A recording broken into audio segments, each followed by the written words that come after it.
وہ یہ سمجھتا ہے کہ ہمارے شریعہ نے اعلان کر دیا ہے یہ سب کی طرف سے امام شریعہ نے اعلان کر دیا 60 روپے سب کی طرف سے، امیر ہو غریب ہو سب کی طرف سے۔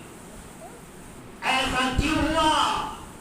ایسا اس لیے ہوا کہ لوگ جاننے کی کوشش نہیں کیے، تفتیش کرنے کی کوشش نہیں کیے، معلومات حاصل کرنے کی کوشش نہیں کیے۔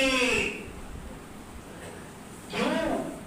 اس لیے کہ اگر زیادہ معلوم کریں گے تو کہیں نہیں پھنس نہیں جائیں، کہیں زیادہ نہیں ہو جائیں گے پھنس جائیں۔ اور یہ نئی معلومات کرنے کا نتیجہ کبھی کبھی اتنا بھینکر ہوتا ہے، اتنا بھینکر ہوتا ہے کہ کبھی کبھی ہم کسی چیزوں پہ ایسا پھنس جاتے ہیں کہ لوگوں کو پتہ بھی نہیں ہوتا ہے۔ جیسے ہم نے ایک جمعہ بتایا تھا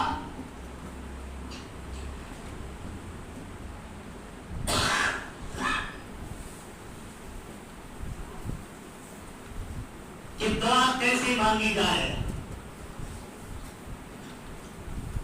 دعا کیسے مانگی جائے۔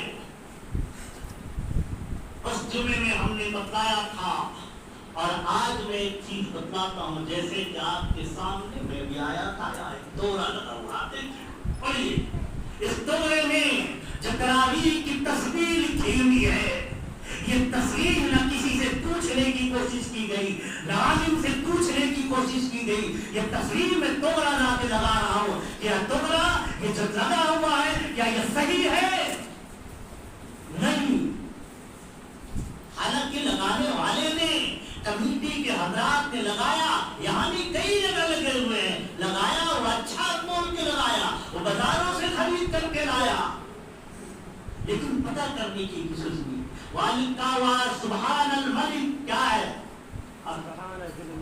سبحان ذی الملک والملکوت والعزت والعظمہ۔ دیکھیے والعظمتی، عظم کے معنی ہڈی کے آتے ہیں، عربی میں عظم کے معنی ہڈی کے آتے ہیں۔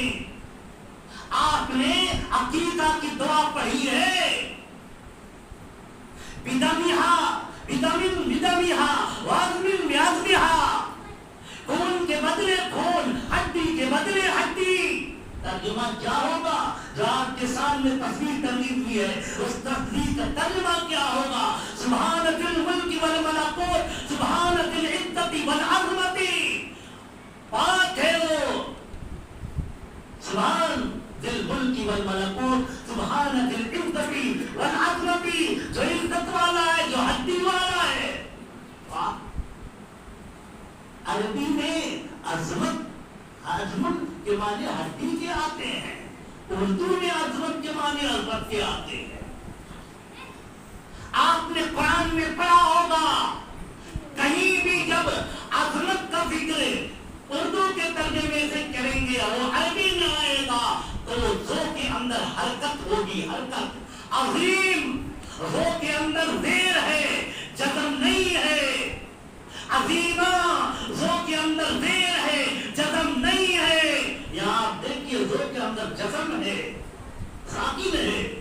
عظمن عربی میں اس کے معنی ہڈی کے آتے ہیں۔ جس نے دعا پڑھی، ظاہر سی بات ہے، ایک بچہ انجانے میں بھی اگر ہاتھ آگ میں ڈالے گا اس کا ہاتھ جلے گا۔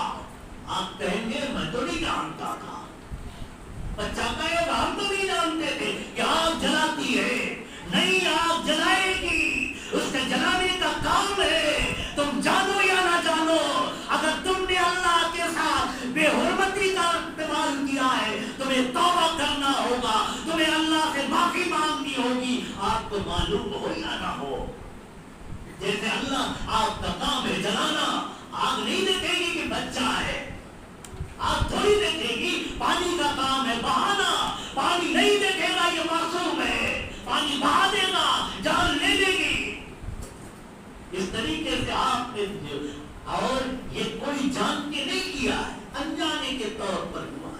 اس لیے یہ ساری چیزیں پہلے، سب سے پہلے تو اس پہ زبر لگوایا جائے، یہ توڑے کو اتارا جائے، تاکہ دوسرے مرتبہ میں کس طریقے سے بھی یہ بے حرمتی صادر نہیں ہوا۔ یہ ساری چیزیں کیوں آتی ہیں؟ اس لیے جو علامہ سے ہمارا رشتہ کٹ گیا، تعلقات کٹ گئے، بازاروں سے ہم نے جو چیز لیا، جو چیز سنا، اسی میں پھینک کر گئے، جس سے ہمارا کانٹیکٹ ہے، جس عالم سے ہمارا تعلق ہے، اس سے نہ جاننے کی کوشش کی، نہ اسے پتہ کرنے کی کوشش کی، انٹرنیٹ میں دیکھا، یوٹیوب میں سنا اور اس پہ بھروسہ کر گئے۔ اب ظاہر سی بات ہے، کون آدمی سوچ سکتا تھا کہ بازار کے اندر توغے بھی ایسے ملیں گے؟ کون سوچ سکتا تھا؟ آج کے تصور میں بھی یہ نہیں ہوگا، آج کے ذہنوں میں بھی یہ نہیں ہوگا۔ تو آپ پتہ کریں، اور ہر آدمی اپنی حیثیت جانتا ہے، ہر آدمی اپنی حیثیت جانتا ہے کہ میں کس حیثیت کا مالک ہوں۔